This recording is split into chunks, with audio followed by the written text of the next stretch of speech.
tunganage munun be ka ala jeni wakati na mali kɔnɔ ya ka taga se mali kɔkana ale ma an be aw bɛɛ lajɛlen fo aw ka wagati ale cogoya la an b'aw ladɔnniya k'a fɔ ko bi utukalo tile 11 san 2026 a y'aw bisimila kunnafoni waati sera.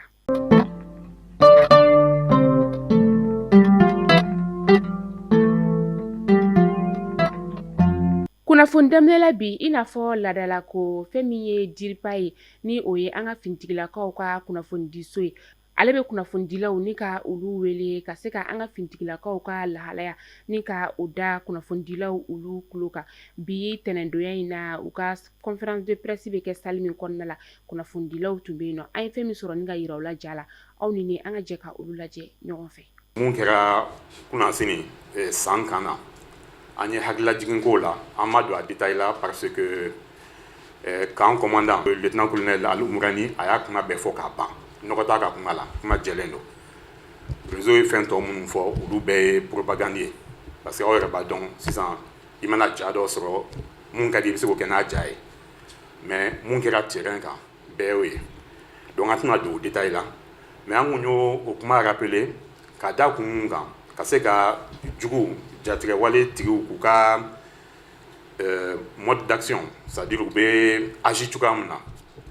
ka se ka mɔgɔw hakili lajigin a la n b'a dɔn sisan maliyɛn caman hakili yɛlɛlen don fɔlɔ maliyɛnw kun bɛ lanɛgɛn u hakili kun tɛ sigi u jaabi tigɛ parce que nkalon caman kun bɛ tigɛ u ye image caman kun bɛ bɔ contexte kɔnɔ ka ɲɛsin u ma donc o jatigɛ a kun bɛ activités paralyser a kun bɛ fɛn caman tiɲɛ mɔgɔw ye mais ni kunnafoni dira di cogo la nɔgɔ ka bɔ a la nkalon kana tigɛ a la mais fɛn bɛ fɛn na fana mun b'a to mun bɛ kɛlɛ fɛrɛ gundow da kɛnɛ kan juguw kan mɛn makun bɛ se ka k'o de kan n'o tɛ fɛn o fɛn bɛ fɔ an fɛ fɛn o fɛn bɛ fɔ faamaw fɛ a fɛn c'est nɔgɔ t'a la ni mun ma se ka fɔ c'est parce que an ka kɛlɛkɛden minnu bɛ terrain kan u ka sécurité bɛ se ka k'a da fɛ u ka dignité bɛ se ka k'a da fɛ an yɛrɛ ka kɛlɛ fɛrɛ taabolo o fana bɛ se ka bila en danger donc an bɛ se ka makun olu fɛn sugu de kan n'o tɛ an tɛ fɛn dogo ɲɔgɔn na donc mun kɛra san a kun ye ka action dɔ kɛ ka tila k'a bila bɔlɔlɔ sanfɛ sisan jugu tɔ tora o de k'a fara denmisɛnninw tali kan aw y'a ye hali dugu caman na n'an ka camion ni fɛnw bɛ tɛmɛ ni minnu bɛ poser u bɛ denmisɛnninw de sara sisan ka taa poser u ka cɛfarin caman banna u ka cɛfarinw banna depuis 25 avril la kuma caman ma kɛ mais dadigi mun kɛra o la ala de b'a dɔn o de y'u fɛgɛya kosɛbɛ o de y'u bila 4 juillet attaque la 4 juillet attaque la laɲini tun ye damadɔ ye u tun b'a fɛ o de tun y'u ka dernière cartouche ye k'a fɔ bon yan'an ka fɛgɛya kosɛbɛ an ka essayer ka ANEFIS minɛ n'an ye ANEFIS minɛ a ka ca ala fɛ nord bɛ k'an bolo minnu bɛ nord dɔn kosɛbɛ u b'a dɔn n'i ye ANEFIS minɛ sira bɛ bɔ ANEFIS ka Sahel bɛɛ taama fo ka se fo Égypte ka tɛmɛ Tchad la ka tɛmɛ Niger la ka se fo Égypte o sira ninnu trafic modèle bɛɛ b'a sira la donc u ka nafolo sɔrɔ siraw don ANEFIS fana b'i permet ka Gao menacer n tɛna da détail bɛɛ la parce que an ka chef d'état-major ka kuma la o thème na a y'a bɛɛ fɔ en détail n t'a dɔn n'a hakili b'a la 25 avril kelen kɔfɛ u kun ye a essayer ka yira diɲɛ bɛɛ la k'a fɔ ko Mali bloquelen don Bamako bloquelen don u ye tile filani ko kuma la bɔlɔlɔw sanfɛ u ye tile filani ko kuma la médias internationaux bɛ kan k'a ta ani u dɛmɛbagaw bɛ kan ka essayer ka mɔgɔw jatigɛ n'a ye mais bɛɛ y'a ye a ma sira sɔrɔ an ka cɛden minnu binna parce que kɛlɛ fana taabolo ye nin ye kɛlɛ tɛ se ka kɛ ni o n'a ɲɔgɔnnaw t'a la an ye dugawu d'u ma ala k'u jigiyɔrɔ kɛ alijinɛ ye minnu joginnen don ala ka nɔgɔya k'u ye minnu bɛ bolo la halisa k'a f'u ye k'a f'u ka famille ye ko fɛn bɛɛ bɛ kɛ pour que ka se ka u lana u ka so mais a fɛn sugu ninnu bɛɛ b'a dɔn captivité fɛn ninnu a tɛ se ka fɔ kɛnɛ kan mais u k'a dɔn k'a fɔ fɛn bɛɛ de bɛ ka kɛ fɛn o fɛn bɛ se ka kɛ o bɛ sen na déjà pour que o bɛ se ka segin donc an bɔra kuma la n'o ye n b'aw fo ka waleɲuman dɔn. A an bɛ to an ka finitigilakaw ka kunnafoniya ale kɔnɔna la. Fɛn min ye sankaw olu fɛ yen nɔ ni an ka finitigilakaw dagayɔrɔ min bɛ yen nɔ ni karɔgɛlɛ diinɛ tigilamaw y'a laɲini ka bingani wale ta ka ɲɛsin an ka finitigilakaw dagayɔrɔ kɔni o ma utukalo tile 9 a yirala k'a fɔ an ka finitigilakaw ye dankari karɔgɛlɛ diinɛ tigilama 50 bɔɲɔgɔnko ka bunahadamadenya de la an ka finitigilaka damadama kɔni fɛnɛ olu kɔni jogina maa minnu jogina an bɛ dugawu kɛ ala ka nɔgɔya kɛ olu ye. Mohamed Yusuf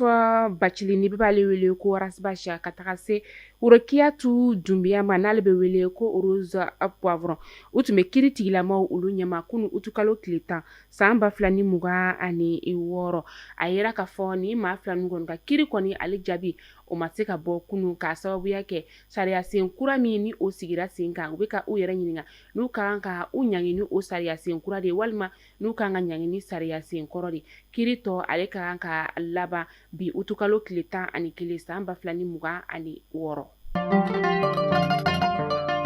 Entreprise Tunga Lafiya ale ye Mohamed Kebe ni ale sigiyɔrɔ bɛnnen bɛ Faransi ma k'a ka duplexi ka o jɔlen banni tile ni ka o di a ma kunu tɛnɛ utukalo tile 10 san 2026 Banangɔrɔkaw olu fɛ yen kɛrɛnkɛrɛnnenya sa u ka résidence Tarikɔnɛ ale kɔnɔna la n'ale bɛ wele ko RTK. Tunga Lafiya bɔra ka ni sobelelwa min tile ni ka a di a tigi ma an b'a ye k'a fɔ so in yɛrɛ kɔni soden 4 de bɛ a kɔnɔ ɲɛgɛn 4 gabugu salon terasi 2 ani balcon 2 maa minnu bɛ yen nɔ sa k'i b'a fɛ i sen ka don Tunga Lafiya ka soko ale kungun n'a ɲɛɲɛ bɛɛ lajɛlen na an b'aw ladɔnniya k'a fɔ ni wagati in na u bɛ logement sociaux programme kan Banangɔrɔkaw fɛ Kabala Jalakɔrɔbugu Golobugu Jatula Samaya ani Samakɔ n'i b'a fɛ ka nin so belebeleba in ɲɔgɔn kɔni ni k'a sɔrɔ nin yɔrɔ kofɔlen na nɛgɛjuru sira i bɛ se k'a ta ka weleli kɛ a la an ka jɛ ka tile di ale lajɛ. N donna Tunga Lafiya la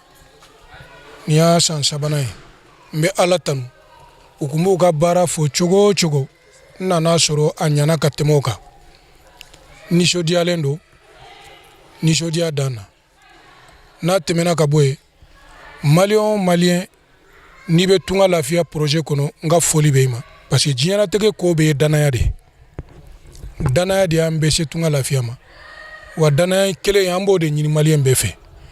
hadamaden danaya de b'i ka kow yira anw donna la danaya min kama an nana sɔrɔ danamɔgɔw de don sinon ka don fɛn na n kun tɛ ne tɛ mɔgɔ si dɔn Tunga Lafiya la alhamdulilayi n dar'u la ka don n participera u ka conférencew la u bɛ ka kuma minnu fɔ n y'a dɔn k'a fɔ ko ninnu bɛ cogo min ninnu nana tungarankew dɛmɛli de kama ninnu tɛ kalabanciw tɛ nanbaratɔw tɛ n ye engagé ka n tɔgɔ sɛbɛn n ko n dalen b'u la ne yɛrɛ ye n tɔgɔ sɛbɛn mɔgɔ si tɛ ne badenw na n y'a fɔ mɔgɔ min ye ko n bɛ Tunga Lafiya la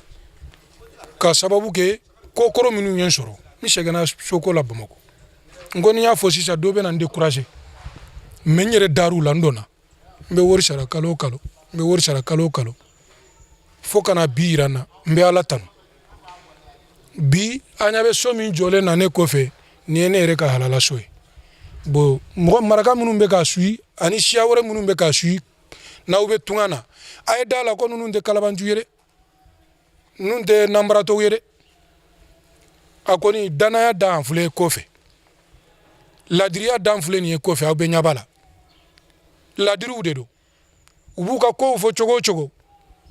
a ka fisa n'o ye. An bɛ taa bankasikaw olu fɛ yen nɔ ni wagati in na dɔgɔ kɔni ale tɛ ka sɔrɔ bankasikaw olu fɛ yen nɔ ka sababuya kɛ dɔgɔ ɲininaw olu bɛɛ lajɛlen kɔni bɛ foro o kɔnɔna la samiya kɔnɔna in ale la i b'a ye k'a fɔ muso minnu kɔni bɛ ka taa dɔgɔ ɲini kɔni ni ka o kɛ olu bɛ ka dɔgɔ kɔni ni ka ale feere sifawari 150 ka sɔrɔ fɔlɔ a tun bɛ feere dɔrɔmɛ 100 o de la juin kalo yɛrɛ kɔni tɛmɛnen o la i b'a ye k'a fɔ dɔgɔ kɔni ale kɔni bɛna to gɛlɛya la fo ka taga fɔ ko samiya sɛnɛ kɔni ale banna.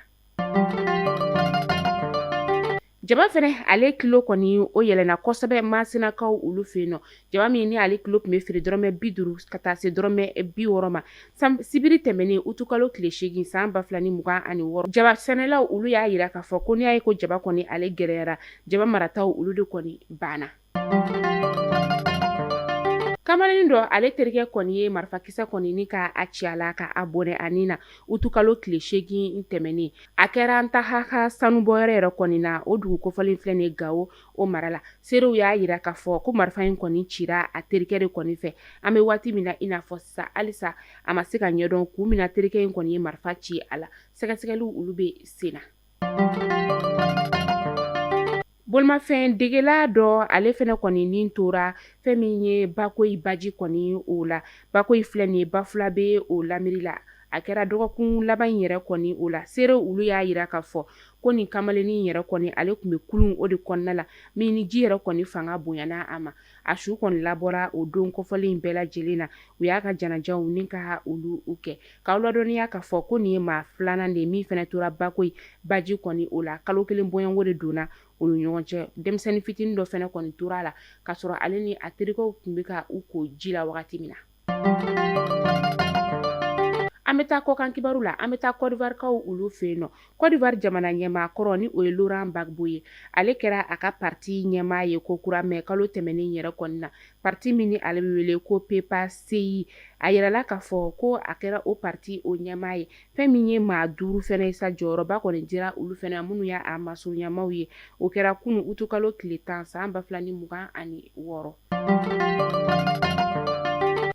Mali kunnafoni jabaranin lajɛbaw ni kunnafoni damadɔ tun b'an bolo kɔrɔ bi ni k'a da o kelen-kelenna bɛɛ lajɛlen kulo kan entreprise tunga lafiya de anw ka kunnafoni ale jukɔrɔma dondoba ye tunga lafiya min ko k'i to tunga fɛ ka so sɔrɔ Mali kɔnɔna la k'a sara dɔɔni ka yɛlɛma i ka so kɔnɔ ka sɔrɔ i ma tila o ye tunga lafiya ka laɲini ye nin wagati in na o bɛ ka logement sociaux programme o de bɛ sen na Banankɔrɔkaw fɛ Kabala Jalakɔrɔbugu Ɲamana Jatula Samankɔ i b'a fɛ ka so sɔrɔ nin yɔrɔ kelen-kelenna fɛnɛ bɛɛ lajɛlen na numéro de téléphone filɛ a ta i ka message bila la WhatsApp la i da i ka kɛ sarata baara la u ka so prix fɔlɔ terrain ani so terrain ninnu ye titre foncier de 26 millions a 26 la ni 5 ni 100 ni 60 b'i bolo i ka compte kɔnɔ i bɛ nana ye i ka so bɛ jɔ k'a ban k'a tile di ma i b'a tɔ sara dɔɔni san 5 san 10 ka taa se san 15 ma a y'aw jigi kɛ entreprise tunga lafiya ye walasa aw ka so sɔrɔ Mali ale kɔnɔna la aw k'an bɛɛ donna nataw la kunnafoni kuraw olu kɛnɛ kan